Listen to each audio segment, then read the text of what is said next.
dan semangat, insya Allah yang belum berjodoh 2015 berjodoh. Karena tadi salamnya belum semangat. Saya ulangi. Assalamualaikum warahmatullahi wabarakatuh.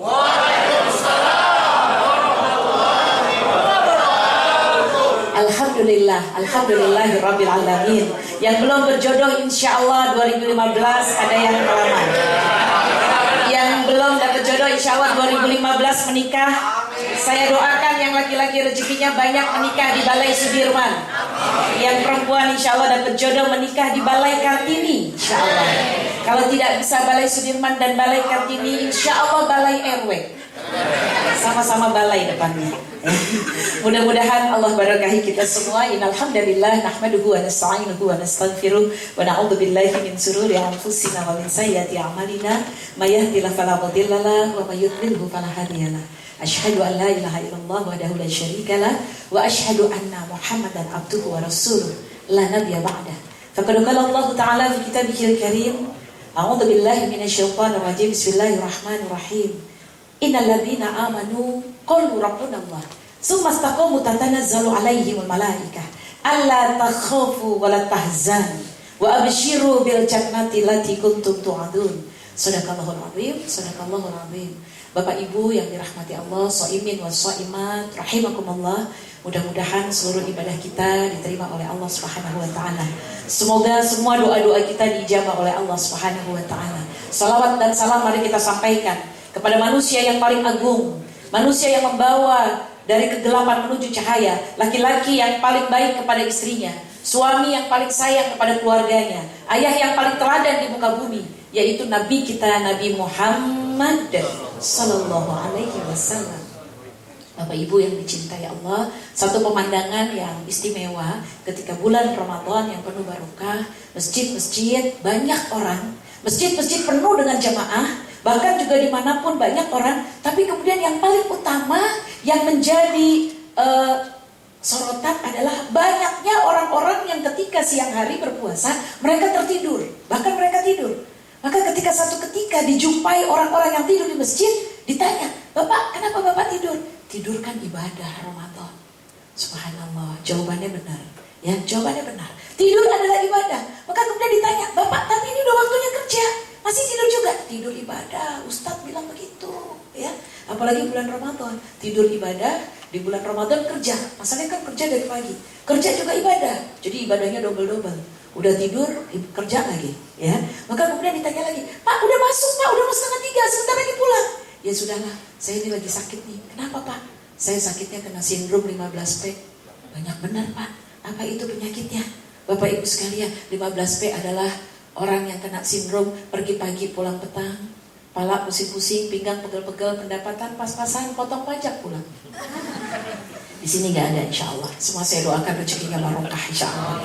Bapak Ibu mohon maaf itu nggak usah dihafalin ya. Saya aja yang hafal ya. Nggak bagus kita hafalkan Quran aja ya. Ini yang penyakit kayak begini susah ini yang seperti ini. Maka oleh karena itu Bapak Ibu yang dirahmati Allah Subhanahu wa taala, kerja adalah ibadah. Apalagi di 10 hari terakhir seperti ini, Masya Allah. Kenapa demikian? Orang yang bekerja tangan di atas. Orang yang bekerja bisa membiayai keluarganya. Orang yang bekerja lebih terhormat. Orang yang bekerja bahkan bisa membayar zakat dan bisa membayar sedekah. Bahkan menambah infak zakat malnya bahkan. Orang yang bekerja, dia menjadikan orang-orang lebih bermanfaat. Apalagi dia bisa membangun lahan pekerjaan. Yang bisa mengajak orang lain untuk bekerja di tempatnya. Dia menjadi memiliki perusahaan dan membuat orang yang tadinya tidak mampu menjadi mampu. Subhanallah. Maka Rasulullah SAW bersabda, Bapak dan Ibu sekalian, Rasulullah SAW bersabda, orang-orang yang bekerja, terutama laki-laki yang bekerja, dari hasil pekerjaan, hasil nafkahnya yang halal dan penuh barokah, maka hasil halal daripada rezeki yang Allah berikan kepada suami-suami tercinta, maka diberikan kepada istrinya, diberikan kepada anaknya. Istri dan anaknya menjadi terhormat karena nafkah yang diberikan oleh para suami. Maka para suami yang memberikan nafkah kepada istri dan anaknya, setiap malam tidur diampuni dosanya. Subhanallah. Bapak-bapak semangat bekerja, walaupun ibadah tidak boleh ditinggalkan. Ya, kenapa demikian? Bekerja dinilai ibadah ketika bekerja itu yang pertama niatnya benar. Ibu-ibu juga demikian. Niatnya benar. Untuk apa bekerja? Ibu-ibu sekalian. Kalau seorang perempuan bekerja jauh dari fitnah. Ya, pastikan jauh dari fitnah. Yang kedua, bekerja tapi tetap beribadah. Sholat 5 waktu tidak tinggal. Karena jangan sampai mentang-mentang bekerja, sholat nggak boleh disuruh-suruh. Ibu-ibu, sholat nggak boleh disuruh. Sholat nomor 2 soalnya. Ya, dan sholat boleh dilanggar. Ibu sekalian, ya. Kan lagi sholat, nggak boleh disuruh-suruh kalau lagi sholat. Ya kan? Yang kedua, sholat nomor 2 ya Pak ya. Karena yang nomor satunya syahadah. Sholat boleh dilanggar. Kenapa? Karena kalau bahasa Jawa langgar itu musola, Pak. Ya, jadi boleh ya di musola, Bapak Ibu sekalian ya. Jadi orang yang bekerja ibadah adalah yang pertama niat, Bapak Ibu sekalian. Niatnya bekerja untuk apa? Kalau dia niat bekerja adalah untuk menumpuk harta biar keren, pakai bajunya serba keren, tasnya branded, sepatunya branded, dan kemudian dia dibilang orang yang betul-betul keren, maka niat yang seperti itu niat yang salah. Allah juga menyuruh kepada kita untuk bekerja. Kata Allah di dalam surat At-Taubah ayat 105, surat 9 ayat 105, satu-satunya surat yang tidak boleh membacanya dengan basmalah, yaitu surat At-Taubah. Allah Subhanahu wa taala berfirman, "Wa qul i'malu fasayarallahu amalukum wa rasuluhu wal mu'minun." Bekerjalah kamu, beraktivitaslah kamu. Jangan diam, bekerjalah kamu dan beraktivitaslah kamu. Sungguh Allah fasayarallah, maka Allah akan menyaksikan amal kamu, pekerjaan kita. Wa rasul, dan Rasul akan menjadi saksi. Wal mu'minun, dan orang-orang beriman akan menjadi saksi tentang pekerjaan kita. Maka bekerja menjadi ibadah ketika dalam pekerjaan kita betul-betul kita niatkan karena Allah. Niatnya benar, caranya benar, sikapnya juga benar. Jangan sampai, mohon maaf, bekerja tidak boleh banyak mengeluh. Ya, datangnya telat, pulangnya cepat, ya, masuknya nyuap, kemudian ngeluhnya setiap saat. Waduh, repot kayak begitu ya. Tiap hari seperti itu ngeluh, bahkan bikin status capek, kerja dulu, bos galak, gitu ya. Subhanallah ya. Itu semuanya dinilai oleh Allah Subhanahu wa taala. Bapak Ibu yang dicintai Allah, bekerja menjadi ibadah ketika dalam pekerjaan kita membuat kita makin dekat dengan Allah Subhanahu wa taala. Maka bekerja menjadi ibadah 10 hari terakhir ini bulan Ramadan yang penuh barokah, asyarul awakhir. Allah Subhanahu wa taala sangat senang dengan orang-orang yang banyak memberikan kebaikan di muka bumi ini. Maka orang yang bekerja menyempatkan diri iktikaf. Iktikaf itu apa? Definisi ulama fikih semua sepakat, iktikaf adalah seseorang yang dalam keadaan suci, sudah berwudu dalam keadaan suci, berdiam di masjid, berniat untuk ibadah kepada Allah. Berapa jam pun, beberapa menit pun boleh Bunda. Jadi begitu menjelang salat zuhur, istirahat, maka kemudian ada istirahat 1 jam, niatkan beribadah iktikaf di dalam masjid, ya. Kemudian karena ini adanya musola, tidak masalah, di kantor 1 jam, kemudian berwudu, niat, kemudian sholat, habis sholat kemudian zikir, berdoa kepada Allah. Bapak Ibu yang dirahmati Allah, doa adalah sebuah kekuatan. Maka di dalam Al-Quran tentang Ramadan, puasa Ramadan, Allah firmankan dalam surat Al-Baqarah 183 sampai 187, ada disisipkan oleh Allah tentang 1 ayat yang disebut dengan doa. Ibu-ibu, bapak yang dirahmati Allah, doa adalah energi, doa adalah kekuatan, doa adalah harapan. 1 kata, doa adalah harapan. Tidak ada yang doa yang tidak dijabah oleh Allah. Adik-adik sekalian, bapak dan ibu, tidak ada doa yang tidak dijabah. Mari kita lihat, semua doa dicatat oleh Allah, semua doa diijabah oleh Allah, apalagi di 10 malam yang akhir. Allah Subhanahu wa taala berfirman dalam surat Al-Qadar, "Inna anzalnahu fi lailatul qadar." Wa ma adraka ma lailatul qadar? Lailatul qadri khairum min alfis syahr. Lebih baik daripada 1000 bulan. Ketika Lailatul Qadar, kata Allah, tanazzalul malaikah, turun malaikat. Dalam tafsir Ibnu Katsir dikatakan saking turunnya malaikat begitu banyak, maka akhirnya bumi menjadi sempit. Apa yang akan mereka lakukan, ibu-ibu dan bapak sekalian? Mereka siap mencatat apa yang akan kita ucapkan, apa yang akan kita minta kepada Allah. Maka Allah ingatkan di dalam surat Al-Baqarah 185, wa idza sa'alaka ibadi anni fa inni qarib. Jika hambaku bertanya tentang aku, kata Allah, sungguh aku dekat. Soal jodoh. Lihat, Allah berikan. Tidak ada yang tidak, yakin atau tidak? Bukan cuma yang cakep dapat jodoh, bukan cuma yang ganteng dapat jodoh, bukan cuma yang kaya dapat jodoh. Bahkan ada seorang wanita salihah yang tidak punya 2 tangan pun berjodoh. wanita soleha tidak punya dua tangan, tinggal di panti asuhan Pak, dari kecil dibuang oleh ayah ibunya karena malu tidak punya dua tangan. Dia kemudian sekolah, dia baik, dia beribadah kepada Allah, dia berdoa kepada Allah, dia ingat Al-Baqarah 186 dikatakan oleh Allah, wa idza sa'alaka ibadi anni fa inni qarib. Kalau engkau bertanya tentang aku dekat, kata Allah. Uji budak wa tada'i idza da'an. Allah akan kabulkan doa-doa kita. Yakin, satu kata kuncinya yakin. Dua, dengan tidak punya dua tangan, seorang perempuan bernama Putri Herlina, dia berdoa kepada Allah karena doanya begitu menyentuh, dia menangis bahkan meminta dan yakin. Ini satu kata kuncinya adik-adik sekalian. Doa itu harus yakin. Begitu dia yakin, maka Rasulullah mengatakan setiap doa akan naik ke atas arsy. Setiap doa akan naik ke atas arsy. Ketika doa naik ke atas arsy, hadis sahih, maka doa naik ke atas arsy, doa akan bertemu dengan takdir di arsy. Begitu doa ketemu dengan takdir di arsy, doa dengan takdir bertarung Pak. Ketika doa dan takdir bertarung, ketika doa kita yakin dan khusyuk, maka takdir kalah, doa yang menang. Maka hidup kita bergantung dengan doa kita dengan izin Allah. Akhirnya Putri Herlina dengan izin Allah menikah dengan seorang laki-laki yang luar biasa. Reza, tinggi besar, cakep, ganteng, luar biasa, soleh, dan alhamdulillah kaya. Alhamdulillah saldo rekeningnya angka nolnya lebih dari 7. Subhanallah ya. Kok saya tahu ya, alhamdulillah dengan izin Allah Bapak Ibu, saya diundang untuk memberi tausiah ketika Herlina Putri hamil 4 bulan. Subhanallah, saya kagum Bapak dan Ibu sekalian. Ketika saya tausiah, saya katakan, Reza, kamu adalah laki-laki hebat. Reza, kamu mampu mematahkan fenomena. Katanya seorang laki-laki menikah pada perempuan karena kecantikannya. Tapi engkau tidak, wahai Reza. Semoga kamu bisa menjadi ayah yang baik, menjadi suami yang teladan. Semoga engkau diberi keturunan yang baik, sempurna, sehat, jadi anak soleh atau soleha, rezekinya barokah. Putri Herlina menitikan air mata. Subhanallah. Kemudian saya doakan mudah-mudahan mereka rumah tangganya baik. Ketika Putri Herlina istrinya Reza menitikan air mata, luar biasa ibu-ibu. Reza ambil tisu, dihapus air matanya Putri Herlina. Saya tambah menangis Pak. Kenapa saya menangis? 31 tahun saya menikah belum pernah dihapus air mata. Tapi Putri Herlina baru 6 bulan nikah udah dihapus pakai air mata. Maka kemudian saya bilang sama suami saya begitu pulang, Abi, tolong dong kalau Umi nangis hapusin air matanya Abi. Ya, kata suami saya, maklum bapak-bapak kan otak kirinya dominan ya Pak. Umi dia tuh dihapusin karena nggak punya tangan. Kalau Umi kan punya tangan, udah pakai tangan sendiri aja. Subhanallah ya. Mohon maaf bapak-bapak, ibu-ibu biasanya begitu, suka agak melo gitu Pak ya. Suka pengen diusap air matanya ya. Subhanallah ya. Ibu dan bapak sekalian yang dirahmati Allah. Dari situ saya semakin yakin.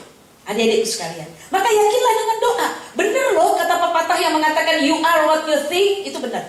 You are what you think itu benar. Kamu tergantung perasaan, tergantung apa yang kamu pikirkan. Kamu tergantung apa yang kamu pikirkan. Kalau dalam pikiran kita, duh kayaknya sih gak mungkin dapet jodoh, yang cakep aja belum dapet. Kayaknya yang cakep aja masih antri, apalagi saya. Kayaknya antrinya lama nih kayaknya. Ya, maka akhwati fillah, bapak dan ibu sekalian yang dirahmati Allah, shaimin wa shaimat, yakin kepada Allah, bantu doa kita dengan diawali dengan sholat sunnah, tahajud. Ya, jangan cuma Ramadan tahajudnya setiap saat, nggak usah lama-lama, 30 hari bisa berturut-turut tahajud, doa insya Allah akan diperkenankan oleh Allah. Ketika kita tahajud, apalagi di malam-malam penuh berkah, 10 hari terakhir adik-adik sekalian, tahajud di sepertiga malam yang akhir, begitu kita berdoa kepada Allah, maka kemudian malaikat akan mengatakan tanazzalul malaikah. Malaikat turun ke bumi waruh, dan juga malaikat Jibril alaihi salam siap mencatat min kulli amrin. Dalam surat Ad-Dukhan ayat 4, 5 dan 6-nya, min kulli amrin, semua persoalan, semua doa dicatat oleh Allah. Maka ini juga kerja, dalam bekerja itu akan memperkuat. Pagi-pagi kita lelah bekerja, siang kita lelah bekerja, malam kita masih tetap bangun di sepertiga malam yang akhir. Ketika kita berdoa kepada Allah sesuai dengan keyakinan kita, ditambah dengan tahajud akan mendorong doa kita menjadi segera diijabah oleh Allah. Bahkan malaikah tadi mengatakan ketika orang-orang yang banyak berdoa di sepertiga malam yang akhir, malaikat pun mencatat doa-doa kita. Bahkan malaikat mengatakan, hey girls, you are the first. Doanya akan diijabah oleh Allah, the first. Ya kan? Nomor 1 karena rajin, paginya kerja, siangnya capek, malamnya bangun malam. Subhanallah. Tapi kalau kita nggak pernah tahajud, subuhnya kesiangan, sholat syukur juga terlambat, sholat asar hampir maghrib, baru berdoa menjelang maghrib, kata malaikat, insya Allah doanya dijabah, insya Allah doanya juga dijabah. Tapi kata malaikat, girls, sabar ya, kamu antri loh doanya nomor 8.887. Ya, karena sudah didahului dengan yang tahajud. Ya, subhanallah. Iya, orang yang bangun awal lebih sukses. Orang yang bangun lebih awal disukai oleh Allah Subhanahu wa taala. Maka akhwati fillah, Bapak dan Ibu yang dirahmati Allah Subhanahu wa taala, tidak ada kata-kata pesimis ketika orang bekerja.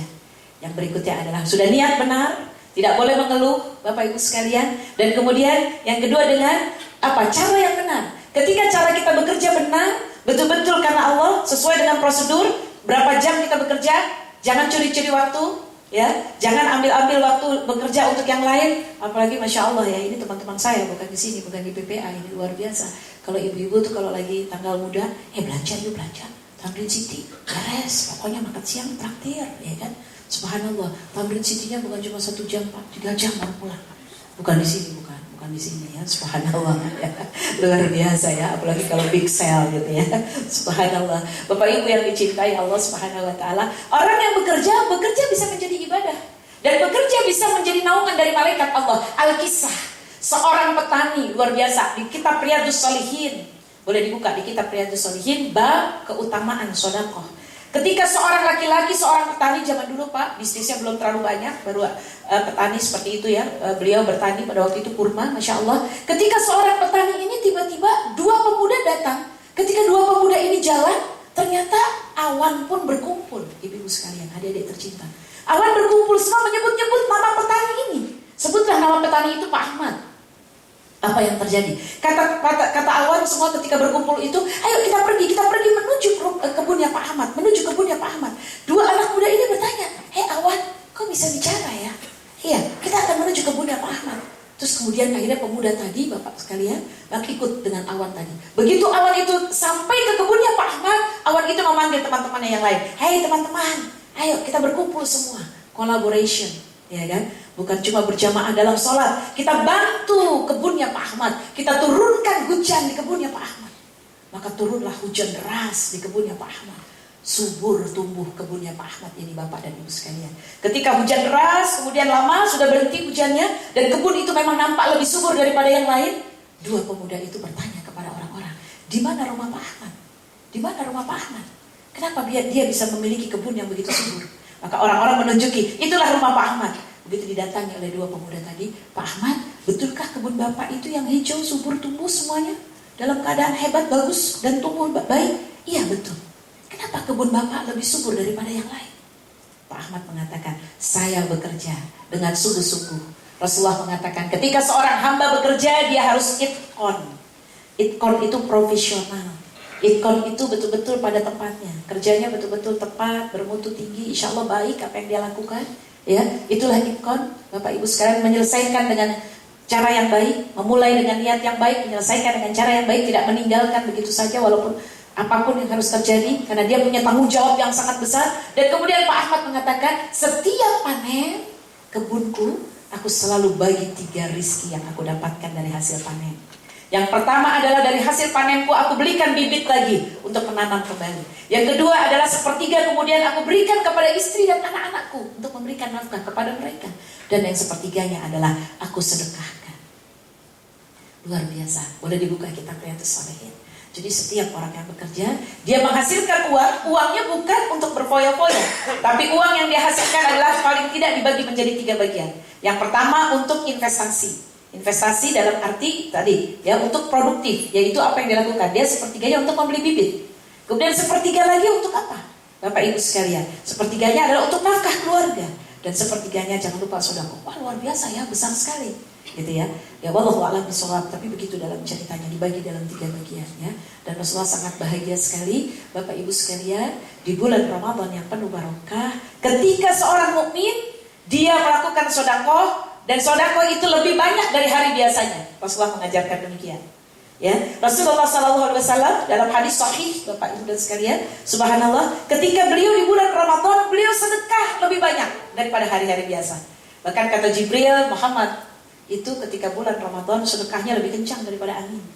Nah, ketika doa dan bekerja lebih baik, bekerja menjadi barokah, bekerja menjadi ibadah, sekali-sekali dalam 1 tahun sedekah lebih banyak di bulan Ramadan. Lebih banyak. Kalau bisa sedekahnya sampai tangan gemeteran, sampai hati deg-degan gitu ya.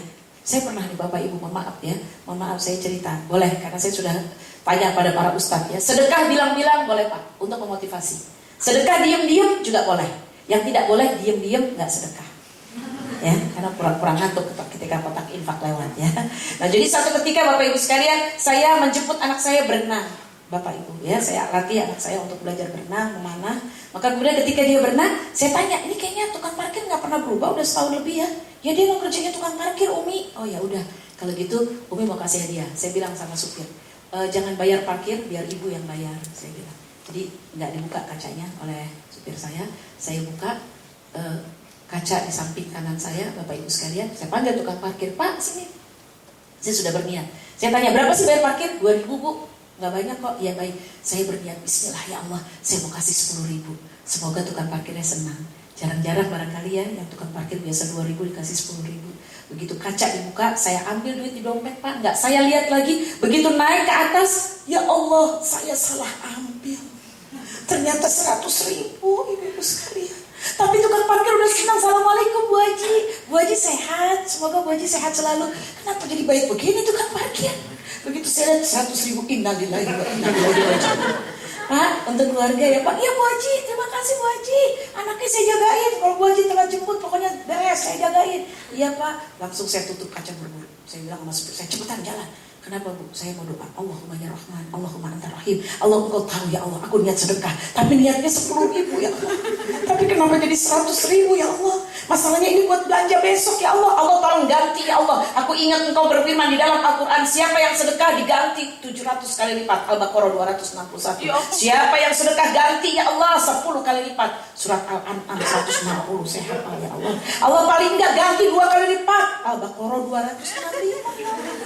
Saya sampai hafal ya Allah, karena saya pengen diganti sama engkau ya Allah. Ganti ya Allah, ganti. Jangan enggak ya Allah. Karena besok mau masak apa nih ya Allah kalau nggak diganti. Allahu Akbar, saya doa. Anak saya bilang, Umi, emang kalau habis sedekah doa ya Mi? Iya nak, biar sedekahnya diterima oleh Allah. Saya bilang, dia nggak tahu padahal saya lagi doa supaya dibalas sama Allah. Alhamdulillah Pak, GPL Pak, kalau sedekah nggak pakai lama dibalas Allah. Begitu saya pulang, maka saya agak masuk ke gang Pak, jadi agak jauh. Begitu saya masuk, tiba-tiba ibu-ibu pada lewat rombongan. Bu Nani nggak datang, kenapa arisan ya? Ya Allah, Ani lupa, tapi Ani udah bayar. Saya bilang, iya ya, Bu Nani dapat. Masya Allah, Ani dapat. Udah dapat pokoknya nih duitnya. Alhamdulillah deh, 2.300.000. Tuh bener kan diganti sama Allah ya. Alhamdulillah. Cuman emang betul Pak, ini saya ya, saya. Kalau sedekah tuh berat banget ya, bener. Takut rugi, takut habis ya. Subhanallah, beneran. Kalau sedekah tuh berat ya luar biasa. Masya Allah, padahal sedekah itu ketika kita sedekah, Bapak Ibu sekalian bekerja menjadi lebih ibadah, lebih optimal.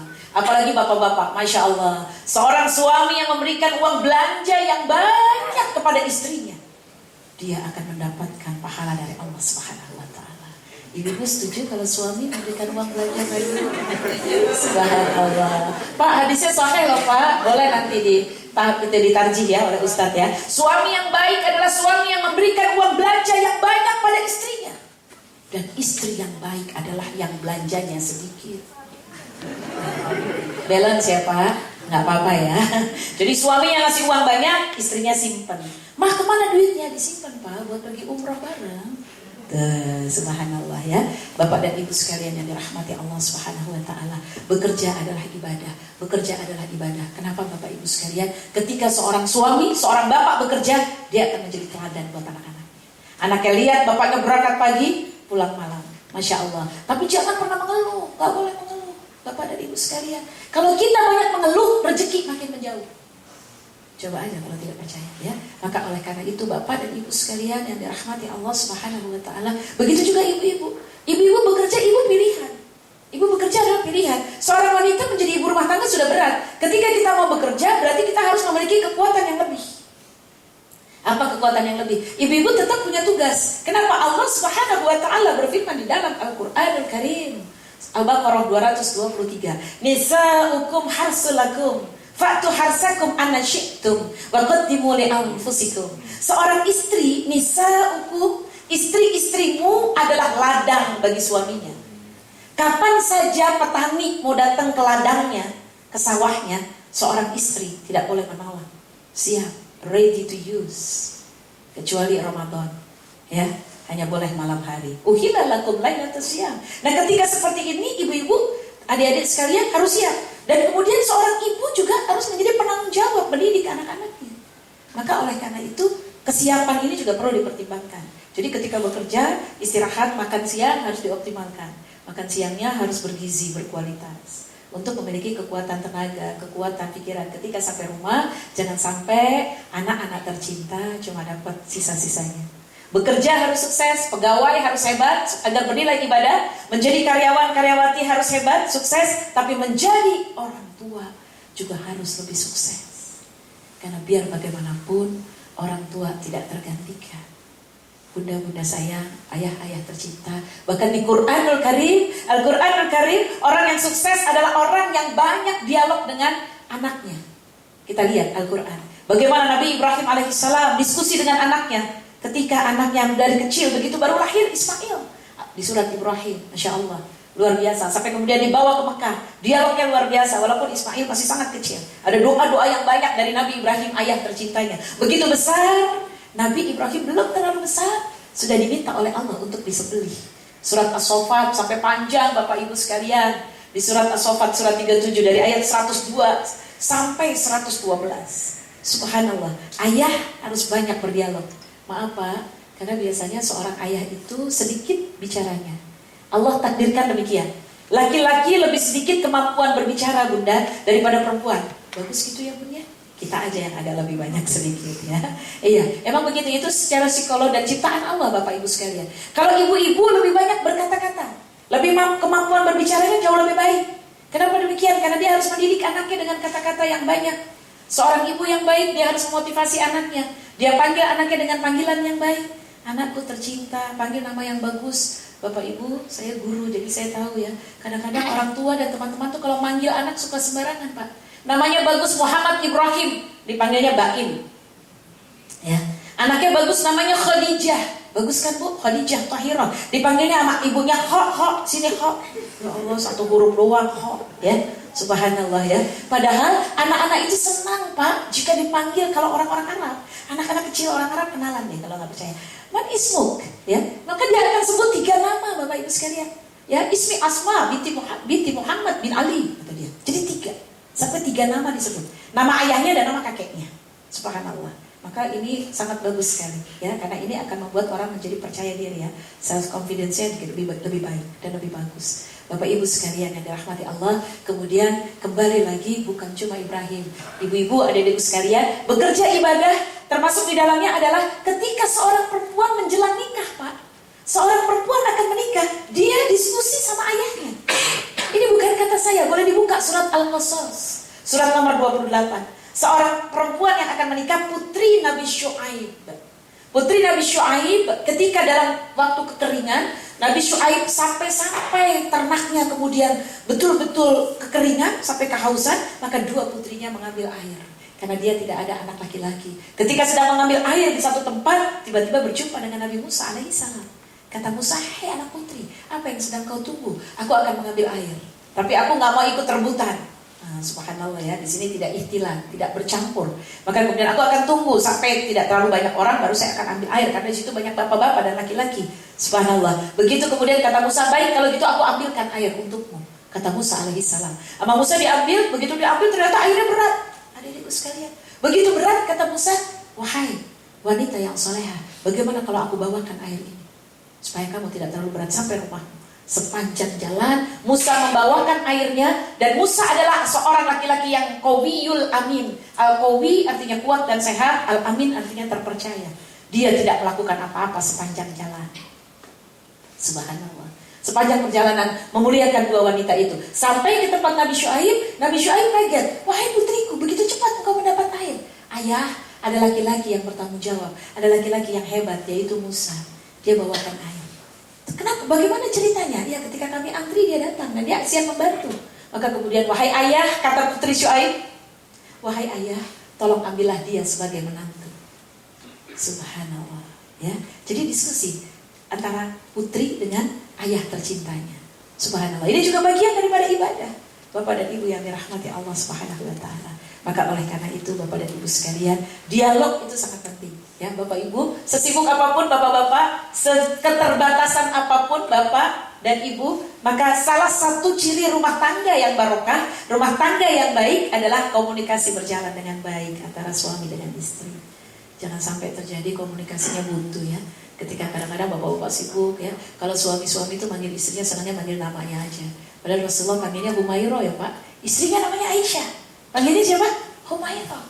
Kalau kita enggak, tetangga saya nih Pak, bukan di sini ya, subhanallah. Suami-suami manggil istrinya namanya aja. Dak, kopi 2 dak. Gitu ya. Nah Pak, ada tamu soalnya Pak. Istrinya nggak ngaji Pak, istrinya nggak solehat. Dijawab juga, ya tunggu Din, bentar dulu Din, lagi pasang air gitu ya. Jadi anaknya saya panggil, kamu anak siapa? Saya bilang, kamu kan di rumahnya di belakang rumah saya kan? Iya, saya anaknya Udin. Ibunya tidak. Ya, karena tidak memberi contoh ya. Tapi kalau Rasulullah manggilnya Masya Allah ya Pak, ya Humairah, hai si pipi yang merah cantik. Subhanallah ya. Itu yang dipanggil oleh Rasulullah kepada istrinya. Masya Allah Bapak Ibu sekalian, saya punya sahabat, teman saya menikah sudah 20 tahun. Dia bilang pengen, dan suami saya tuh sekali-kali ingat kenapa sih wedding anniversary. Sampai-sampai suaminya 20 tahun nikah nggak ingat tanggal berapa nikahnya. Pengen banget dipuji gitu ya, dikasih bunga, kalau nggak dibikinin kue gitu ya, dibawain gitu. Suaminya nggak ingat juga, akhirnya dia bilang, Pak nih hari ini kita nikah ya, nanti kalau pulang Papa kalau bisa beli bunga atau beli kue. Akhirnya suaminya benar Pak, beli bunga dan kue buat istrinya.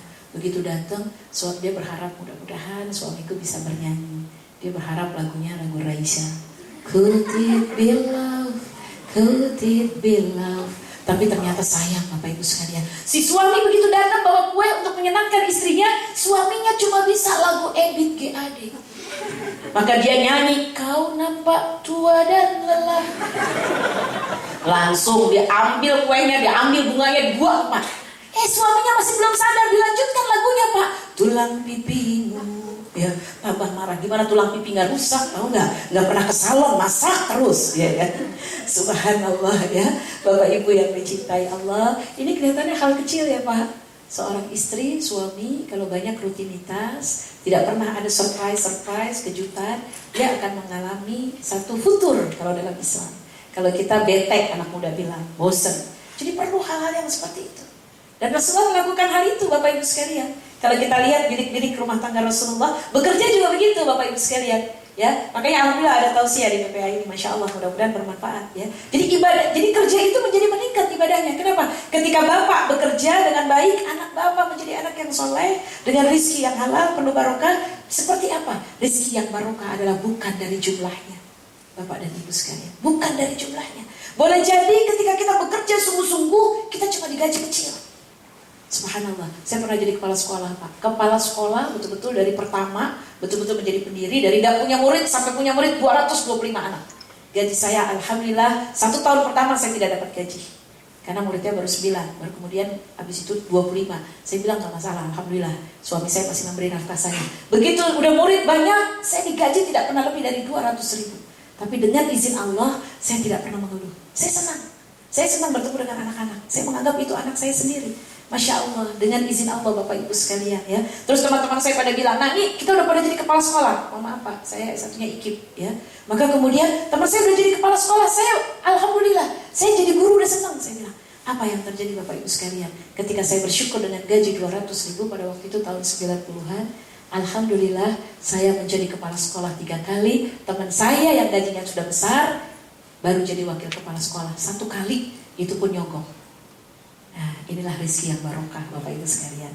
Kadang-kadang kita rezekinya kecil, sedikit uang yang kita dapatkan, tapi dengan sedikit dan kita ikhlas, bekerja terus, nggak pernah mengeluh, insya Allah Bapak rezekinya mungkin gajinya tidak terlalu banyak, tapi dengan Bapak kerja menjadi ibu, menjadi ibadah, maka Alhamdulillah. Ketika gaji tidak besar, tapi kemudian karena menjadi ibadah di sisi Allah, istri soleha, subhanallah, ya kan, anak-anaknya soleh, ibadahnya baik, menjadi hamba Allah yang takwa. Tapi lihat orang yang bekerjanya tidak optimal dan banyak mengeluh, banyak kerjanya justru malah banyak menghilangnya, tidak sungguh-sungguh, tidak bertanggung jawab, tapi digaji besar.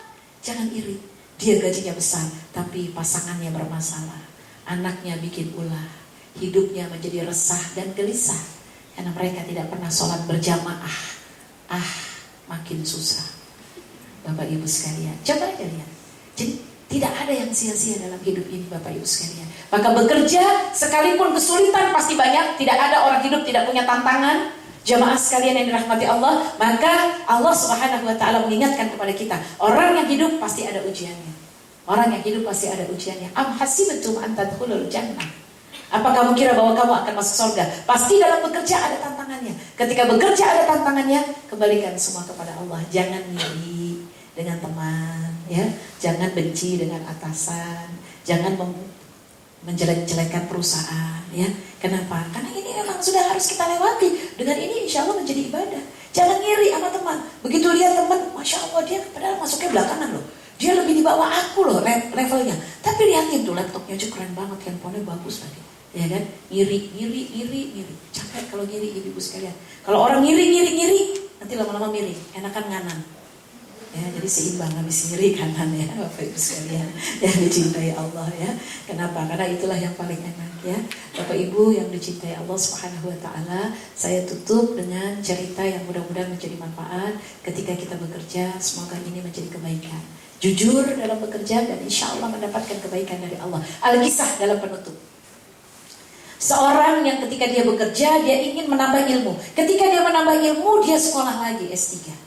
Subhanallah, ketika dia sekolah lagi S2 dan S3, sudah selesai di S3-nya, maka kemudian S3-nya ketika sedang membuat disertasi, Masya Allah, karena gaji kan berkurang, tidak ada tambahan-tambahan.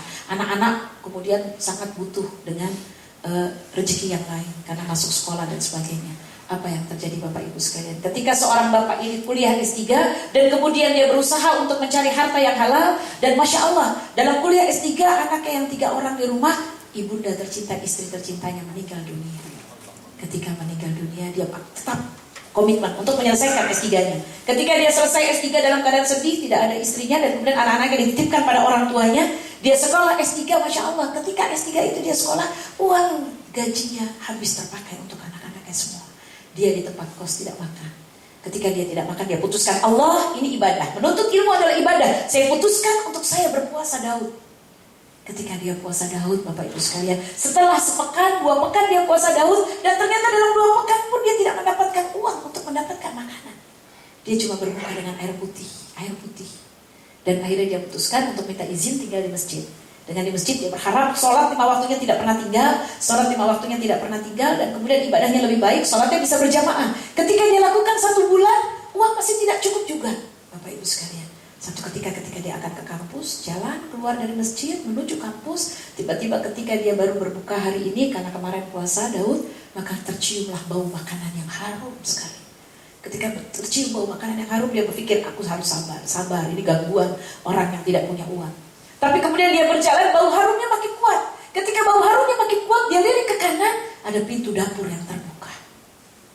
Ya Allah, Engkau maklumkan aku karena aku begitu lapar ya Allah. Dia buka pintu dapur, dan begitu dia lihat si pemilik dapur baru saja selesai memanggang terong.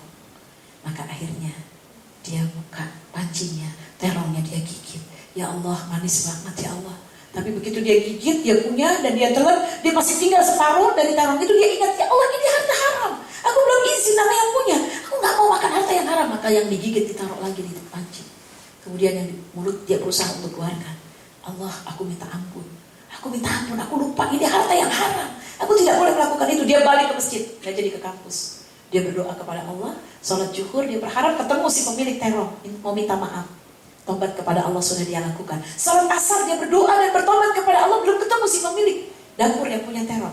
Maka kemudian salat maghrib, pengurus masjid memberikan pengumuman, Bapak Ibu sekalian yang dirahmati Allah, ada seorang bapak jamaah kita, dia punya ponakannya gadis cantik, solihah, solehnya rajin, baik sekali, subhanallah ya, dan dia ingin sekali mendapatkan jodoh untuk nikah.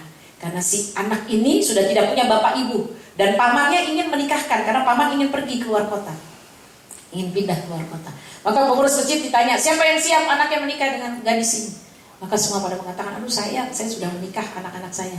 Ada lagi yang mengatakan, bapak-bapak saya, anak saya masih kecil-kecil. Akhirnya si orang muda yang sedang kuliah tadi, bukankah kamu istrimu belum lama meninggal? Tidakkah kamu menikah saja, kata pengurus masjid, dengan perempuan ini? Maka kata si bapak tadi mengatakan, tidak, aku tidak akan menikah. Kenapa? Aku sedang punya banyak masalah. Apa sih masalah kamu? Wahai pengurus masjid, tahukah kamu aku punya masalah dengan terong? Ya, ya. Kenapa? Karena dia mencuri terong. Itu persoalan kecil. Terong itu kalau di pasar tradisional cuma 5.000 sekilo. Saya bayarin nanti. Bukan soal itu, karena belum mendapatkan ampunan, belum mendapatkan maaf dari si pemilik terong. Sudah nikah aja, insya Allah nanti kita selesaikan. Saya akan umumkan siapa yang memiliki dapur tadi. Mudah-mudahan nanti diampuni Allah dan dimaafkan oleh si pemilik terong. Akhirnya menikahlah si bapak ini dengan perempuan tadi. Walinya pamannya, karena sudah tidak punya ayah dan ibu dan tidak punya saudara. Maka ketika selesai menikah, Pak, diantarlah si bapak ini ke rumah sang perempuan tadi. Dikenalkan, inilah istrimu. Subhanallah, si istri soleha langsung mencium tangan suaminya. Ditanya, suamiku, apakah kamu mau makan? Ya, kebetulan aku belum makan pada hari ini. Disiapkan makanan oleh istrinya. Begitu disiapkan, silakan duduk dulu Pak, minum. Begitu dibuka pancinya, innalillahi wa inna ilaihi raji'un. Suami bingung, kok kamu innalillahi mau nyiapin makanan? Terongku ada yang ngambil. Kenapa, kok kamu tahu dari mana? Ini bekas gigitannya terlihat di sini. Dia kembalikan bekas gigitannya, sementara bukan dibuang sekalian. Jadi ketahuan kalau diambil separuh. Maka kemudian suaminya mengatakan, tapi maukah engkau wahai istri yang solehat memaafkan yang mencuri terong? Insya Allah baru separuh aja sih aku maafkan. Betul kamu ridho memaafkannya? Benar, insya Allah. Terus dia tanya, kenapa sih suamiku kok kamu maksa bener sih minta maafnya? Iya, sungguh maafkan aku, si pencuri terong itu adalah aku. Subhanallah, kaget istrinya, ya Allah suamiku kenapa gak sabar sih? Coba kalau sabar, sekarang kamu makan terong. Bukan cuma terong yang kamu dapat, yang punya terong juga buat kamu. Betul atau tidak? Ya, pancinya terong juga buat kamu. Inilah sebuah kesabaran Bapak Ibu sekalian. Bukan hanya terong yang didapat, tapi juga insya Allah akan mendapat pemilik terongnya ketika kita sabar, ya Bapak Ibu sekalian. Mudah-mudahan ibadah ini menjadi ibadah yang baik. Walaupun bekerja, sempatkan diri untuk sholat tahajud sepertiga malam yang akhir. Semoga doa-doanya diijabah oleh Allah. Tidak boleh bersedih, tidak boleh kecewa, tidak boleh putus asa, ya. Semua doa diijabah oleh Allah. Penutup, Nabi Ayub sakit 15 tahun, doanya diijabah oleh Allah. Subhanallah, ya. Dalam Al-Quran surat Al-Anbiya ayat 87, Nabi Yunus masuk ke dalam perut ikan, susah sekali bisa keluar dengan doa. Surat Al-Anbiya ayat 85. Nabi Zakaria belum diberi anak sampai umurnya 100 tahun. Surat Maryam ayat 3 dan 4, doa Nabi Zakaria. Bahkan Nabi Zakaria mengatakan, dan aku tidak pernah kecewa dalam berdoa. Bapak Ibu sekalian, Nabi Musa yang terakhir, surat Al-Kahfi ayat 60, dia tidak pernah sedih walaupun dia begitu banyak disakiti oleh umatnya. Nabi Musa adalah umatnya, Nabi dari kaum Bani Israel. Sampai-sampai Nabi Musa mengatakan, aku akan terus berjalan, tidak pernah berhenti sampai bertemu dengan 2 lautan. Semangat terus untuk berdoa, positive thinking, mudah-mudahan dijabah oleh Allah. Billahi taufiq wal hidayah. Maaf lahir batin. Assalamualaikum warahmatullahi wabarakatuh. Alhamdulillah, terima kasih kepada Ustazah Nani Handayani atas tausiahnya yang sekadar menginspirasi. Jazakillah bil khair, semoga Allah membalas